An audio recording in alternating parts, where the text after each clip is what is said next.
Hi Pre-Calculus. Today we are starting Unit 11, moving on to Basic Identities and Trig Algebra. This is kind of a lot of fun. It looks really complicated, but it's really not too bad, so I hope you enjoy it. So first we're going to start with reciprocal identities. The first reciprocal identity we have is the cosecant of x is equal to 1 over sine of x. And you know this. You've seen it already now, what feels like a million times, okay? Our second is the secant of x is equal to 1 over the cosine of x, and the third is the cotangent of x is equal to 1 over the tangent of x. Well, we also have what are called quotient identities, and you know these as well. The tangent of x is equal to sine of x over the cosine of x, and the cotangent of x is equal to the cosine of x over the sine of x. All right, so we are asked actually to use these types of identities to simplify to a single trig identity. So here we're given the cotangent of u times the secant of u times the sine of u. So the first thing that we should do is rewrite everything in terms of sine and cosine. So cotangent is going to be the cosine of u over the sine of u times secant is 1 over the cosine of u times the sine of u. Okay? So sine of u and sine of u cancel out, cosine of u and cosine of u cancel out, so we are just left with 1, all right? Here we have cosine alpha secant alpha divided by cotangent of alpha. So this is, and it's actually I wrote a, but cosine of alpha times 1 over the cosine of alpha, all of that divided by the cotangent of alpha, and that's equal to the cosine of alpha times 1 over the cosine of alpha. And I can think of cotangent of alpha as 1 over, like, I guess multiplying by 1 over tangent. So that's going to be, as times 1 over tangent. So that's going to be cosine of alpha, times, no, I did this wrong, sorry. Times cotangent is just the reciprocal of tangent, so I guess times tangent of alpha, right? Since this, we're dividing by cotangent, it's the same as multiplying by tangent. These are going to cancel out, so we're just left with tangent of alpha. There we go. I said way too much for one that's really not even that hard of a problem. All right, let's move on here. We want to verify the identity. Well, the thing here is that we need to show all of our steps. That's really the important thing here, is to not skip steps, but to actually show our thinking process. So here we have cosine of x times tangent of x is equal to sine of x. Well, we can say that cosine of x times sine of x over cosine of x is equal to sine of x. Right? Cosine of x is going to cancel out, so we're left with sine of x is equal to sine of x, and boom, we verified it. Okay. Here we have secant theta times cotangent of theta is equal to cosecant of theta. Well, that's going to be 1 over cosine of theta times cosine theta over sine of theta is equal to cosecant theta. And you should leave that as that is, all right? So cosine and cosine are going to cancel out. So now we have 1 over sine of theta is equal to cosecant of theta, and we know that 1 over sine of theta actually is cosecant of theta. So cosecant of theta is equal to cosecant of theta, and we verified that. Great. So let's do another one.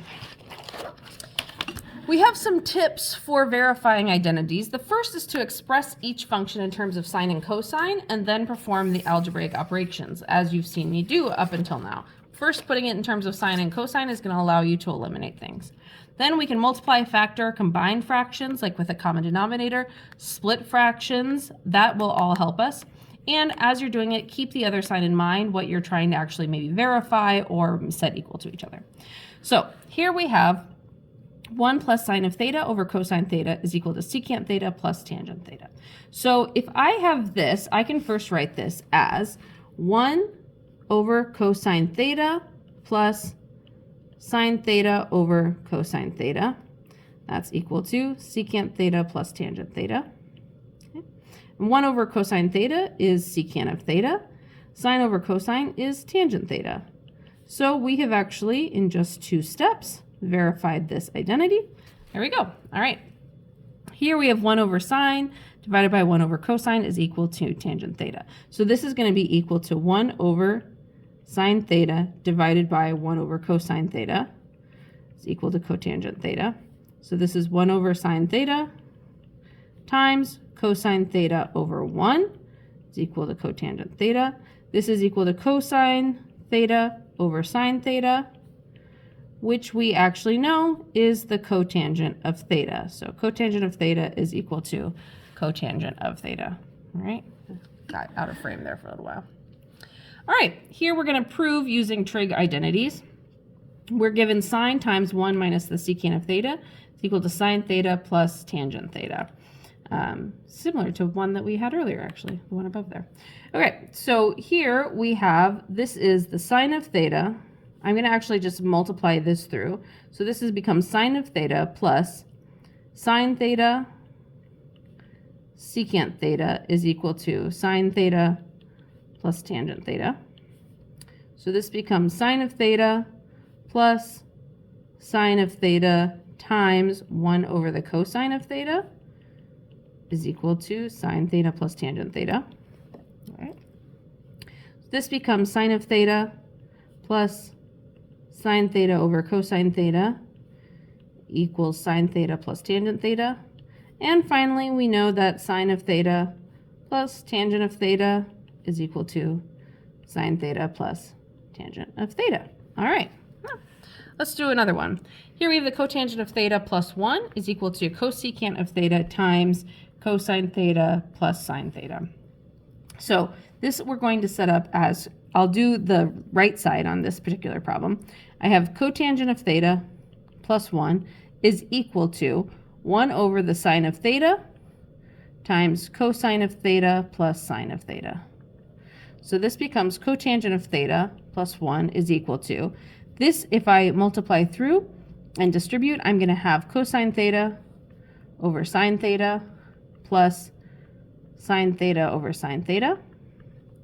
So this becomes cotangent of theta plus 1 is equal to, cosine over sine is cotangent, and sine over sine is 1. So we verified that as well. All right, just a few more examples here. Some with multiplying trig. Here we have tangent of x times the quantity cosecant of x minus 1. So we're going to multiply this through. So we have tangent of x, cosecant of x minus tangent of x.